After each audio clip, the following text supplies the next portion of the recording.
চেয়ারে বসতে পারতাম না। ও টাকাওয়ালা বাড়িওয়ালা, ও পরীক্ষায় ভালো নাম্বারওয়ালা, মা বাবার চোখের পানি আর দোয়ার কারণে আজকে পরীক্ষায় ভালো নাম্বার পেয়েছো, টাকার মালিক, বাড়ি গাড়ির মালিক হয়েছে। আজ কত আরামে গাড়ি নিয়ে ঘুরো।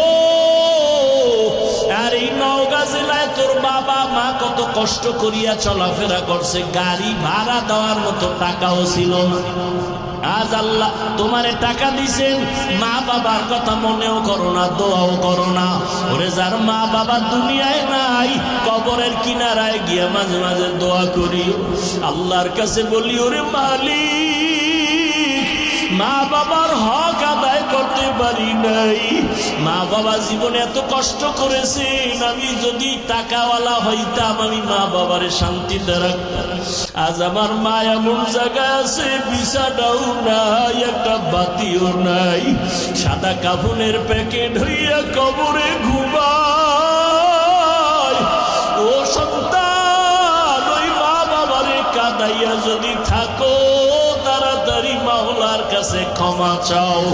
আর যার মা বাবা বেঁচে আছে, বাবারে গিয়ে ক্ষমা চাও, হাত ধইরা বলিও, বাবা তোমার ঋণ আদায় করতে পারবো না, দয়া করে তুমি মাফ করে দাও।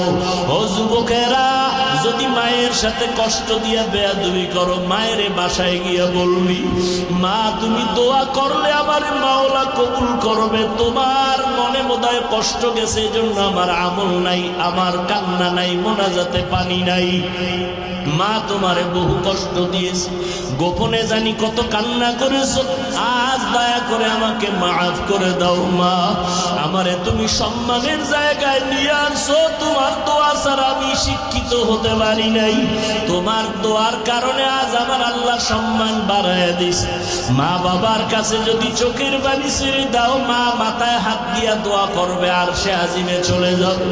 ও যুবকেরা, পায়ে হাত রেখে বলে গেলাম, আল্লাহর ভয় অন্তরে জমা করো, নবীর আদর্শের মালা গলায় লাগাও, তওবা করো পেছনের গুনাহ থেকে, মনে মনে আমার আল্লাহকে ডাকো আর বলো, আল্লাহ জীবনে কত নামাজ ছাড়লাম, বেপরদায় চললাম, আজকে থেকে তওবা করতেছি, মরিয়া গেলে যাব, হায়াতের মালিক তুমি, ইজ্জতের মালিক তুমি, আর নামাজ ছাড়বো না, দাড়ি কাটবো না, বেপরদায় চলবো না, মা বাবারে কষ্ট দিব না।